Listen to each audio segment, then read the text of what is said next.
Hi ಎಲ್ಲರಿಗೂ ನಮಸ್ಕಾರ. ಬನ್ನಿ ಮುದ್ದು ಸೊಸೆ ಸೀರಿಯಲ್ ಏನಾಗ್ತಾ ಇದೆ ಅಂತ ನೋಡಿಕೊಂಡು ಬರೋಣ. ಈ ಕಡೆ ಭದ್ರ ಹೇಗಾದರೂ ಮಾಡಿ ಸತ್ಯ ತಿಳ್ಕೋಬೇಕು ಅಂತ ಲೋಕಿಗೆ ತುಂಬಾ ಕುಡಿಸಿರ್ತಾನೆ. ಲೋಕಿ ಕೂಡ ಫುಲ್ ಕುಡ್ದಾದ್ಮೇಲೆ ಈ ಕಡೆ ಕ್ವಾಟ್ಲೆ ಕೋಪ ಮಾಡ್ಕೊಂಡು ಅವನ್ನ ನೋಡ್ತಾ ಇರಬೇಕಾದ್ರೆ, ಯಾಕೋ ನನ್ನ ಮಕನ ಆ ರೀತಿ ನೋಡ್ತಾ ಇದೆಯಾ, ನಿನ್ನ ಮುಖ ಹೇಗೆ ಕಾಣ್ತಾ ಇದೆ ಗೊತ್ತಾ, ಮಂಗನ ಥರ ಕಾಣ್ತಾ ಇದೆ ಅಂತ ಲೋಕಿ ಹೇಳಿದ ತಕ್ಷಣ ಕ್ವಾಟ್ಲೆಗಂತೂ ತುಂಬಾ ಕೋಪ ಬರ್ತಾ ಇರುತ್ತೆ. ಯಾಕೋ ಕೋಪ ಮಾಡ್ಕೊಳ್ತಾ ಇದೆಯಾ ಅಂತ ಲೋಕಿ ಜೋರು ಮಾಡ್ತಾ ಇರಬೇಕಾದ್ರೆ ಭದ್ರ ಕ್ವಾಟ್ಲೆ ಸ್ವಲ್ಪ ಸುಮ್ಮನೆ ಇರು ಅಂತ ಸಮಾಧಾನ ಮಾಡ್ತಾ ಇರ್ತಾನೆ. ಅಯ್ಯೋ ಗೌಡ್ರೆ, ನೀವೇನು ತಲೆ ಕೆಡಿಸ್ಕೋಬೇಡಿ, ನಿಮ್ಮ ಮೇಲಿರೋ ಗೌರವ ನನಗೆ ಇಷ್ಟು ಕೂಡ ಕಡಿಮೆ ಆಗೋದಿಲ್ಲ. ನಾನು ಯಾವಾಗಲೂ ಕೂಡ ನಿನಗೆ ಗೌರವ ಕೊಟ್ಟೆ ಕೊಡ್ತೀನಿ. ಆದರೆ ಏನು ಗೊತ್ತಾ ಗೌಡ್ರೆ, ಒಬ್ಬ ಹುಡುಗಿ ಇದ್ದ ನಿಮಗೆ ಇಷ್ಟೆಲ್ಲ ಅವಮಾನ ಆಯಿತು ಅಲ್ವಾ, ನಿಮ್ಮ ಅಪ್ಪ ಜೈಲಿಗೆ ಹೋದ್ರು ಅಲ್ವಾ, ಅದೇ ನನಗೆ ತುಂಬ ಬೇಜಾರಾಗ್ತಾ ಇರೋದು ಅಂತ ಹೇಳಿದಾಗ, ಅಯ್ಯೋ ಲೋಕಿ, ನನ್ನ ಮನಸ್ಸಲ್ಲೂ ಕೂಡ ಅದೇ ಕಾಡ್ತಾ ಇರೋದು ತಾನೇ. ಹೇಗಾದರೂ ಮಾಡಿ ಆ ಹುಡುಗಿನ ತಿಳ್ಕೋಬೇಕು ಅಂತ ನಾನು ತುಂಬ ಟ್ರೈ ಮಾಡ್ತಾ ಇದ್ದೀನಿ ಅಂದಾಗ, ಅಯ್ಯೋ ಗೌಡ್ರೆ, ನಾನು ಹೊಡೆದಿದ್ದೀನಿ ಅಂತ ನನ್ನ ಮೇಲೆ ನಂಬಿಕೆ ಇಲ್ಲ ಅಂತ ಮಾತಾಡಬೇಡಿ. ನಾನು ಕುಡ್ದಿದ್ರೂ ಕೂಡ ಸತ್ಯನೇ ಮಾತಾಡೋದು. ಆ ಹುಡುಗಿ ಯಾರು ಅಂತ ನಾನೊಬ್ಬನಿಗೆ ಮಾತ್ರ ಗೊತ್ತು ಅಂದಿದ ತಕ್ಷಣ ಭದ್ರ ಮತ್ತು ಕ್ವಾಟ್ಲೆ ಇಬ್ಬರಿಗೂ ಕೂಡ ಫುಲ್ ಶಾಕ್ ಆಗುತ್ತೆ. ಹೇಳು ಲೋಕಿ, ಏನು ಅದು ಸತ್ಯ ಹೇಳು, ಆ ಹುಡುಗಿ ಯಾರು ಅಂತ ಇಲ್ಲಿ ಭದ್ರ ಕೇಳ್ತಾ ಇರಬೇಕಾದ್ರೆ ನಿಜವಾಗ್ಲೂ ಕೂಡ ಲೋಕಿ ಸತ್ಯ ಹೇಳ್ತಾನ ಅಥವಾ ಹಾಗೆ ಮಲ್ಕೊಳ್ತಾನ ಅಂತ ನೋಡಬೇಕು.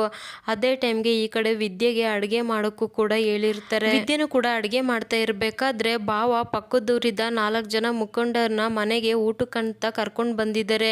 ಅವ್ರು ಇನ್ನೇನು ಬರ್ಬೋದು ಅಂತ ಹೇಳಿದ ತಕ್ಷಣ, ಅಲ್ಲ ಇವಳೇನು ಅಡುಗೆ ಮಾಡ್ತಾ ಇದ್ದಾಳೋ, ಏನು ಮಾಡ್ತಾ ಇದ್ದಾಳೋ, ಆವಾಗಲಿದ್ದ ನೋಡ್ತಾ ಇದ್ದೀನಿ, ಸ್ವಲ್ಪನೂ ಸೌಂಡ್ ಇಲ್ಲ, ಒಂದು ಸುವಾಸನೆ ಇಲ್ಲ ಅಂದಿದ ತಕ್ಷಣ ಅಲ್ಲಿಗೆ ವಿದ್ಯೆ ಕೂಡ ಬರ್ತಾಳೆ. ಬಂದಿದ ತಕ್ಷಣ ಅಡುಗೆ ಎಲ್ಲ ಆಯಿತು ಅಂತ ಹೇಳಿದ ತಕ್ಷಣ ಭದ್ರಾಗಂತೂ ತುಂಬಾ ಖುಷಿ ಆಗಿಬಿಡುತ್ತೆ.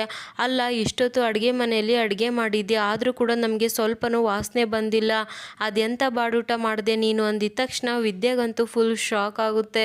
ಅಯ್ಯೋ, ನಾನು ಮಾಡಿರೋ ಅಡುಗೆ ಬಾಡೂಟ ಅಲ್ಲ, ನಾನು ಸಿಹಿ ಅಡುಗೆನ ಮಾಡಿದ್ದೀನಿ ಅಂದಿದ ತಕ್ಷಣ ಎಲ್ಲರಿಗೂ ಕೂಡ ಫುಲ್ ಶಾಕ್ ಆಗಿಬಿಡುತ್ತೆ. ಅದೇ ಟೈಮ್ಗೆ ಈ ಕಡೆ ಗೌಡ್ರು ಕೂಡ ಎಲ್ಲರನ್ನೂ ಕರ್ಕೊಂಡು ಮನೆಗೆ ಊಟಕ್ಕಂತ ಬರ್ತಾರೆ. ಅದನ್ನು ಕ್ವಾಟ್ಲೆ ನೋಡಿಬಿಟ್ಟು, ಅಯ್ಯೋ ಗೌಡ್ರು ಮತ್ತು ಮುಖಂಡರು ಎಲ್ಲರೂ ಕೂಡ ಊಟಕ್ಕೆ ಬರ್ತಾ ಇದ್ದಾರೆ, ಬೇಗ ರೆಡಿ ಮಾಡಿ ಅಂತ ಹೇಳಿದಾಗ ಇಲ್ಲಿ ವಿದ್ಯಾ ರೆಡಿ ಮಾಡಿರೋ ಸಿಹಿ ಊಟನೇ ತಗೊಂಡು ಬರ್ತಾರೆ.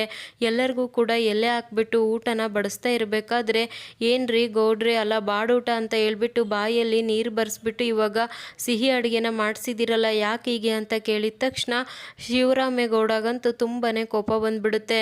ಯಾಕೆ ಬಾಡೂಟ ಮಾಡಿಲ್ವಾ ಅಂತ ಮನೆಯವ್ರನ್ನ ಕೇಳಿದ ತಕ್ಷಣ ವಿದ್ಯಾ ಅಂತೂ ತುಂಬಾ ಭಯ ಪಡ್ತಾ ಇರ್ತಾಳೆ. ಹಾಗಿದ್ರೆ ನಿಜವಾಗ್ಲೂ ಕೂಡ ಮನೆಯವರೆಲ್ಲರೂ ಕೂಡ ವಿದ್ಯೆ ಮೇಲೆ ಕೋಪ ಮಾಡ್ಕೊಳ್ತಾರ ಅಥವಾ ಬಂದಿರೋರೆಲ್ಲರೂ ಕೂಡ ವಿದ್ಯೆ ಮಾಡಿರೋ ಅಡುಗೆನ ಊಟ ಮಾಡಿ ಅಡುಗೆ ತುಂಬ ಚೆನ್ನಾಗಿದೆ ಅಂತ ಹೇಳಿ ಹೋಗ್ತಾರ ಅಂತ ನೋಡಬೇಕು.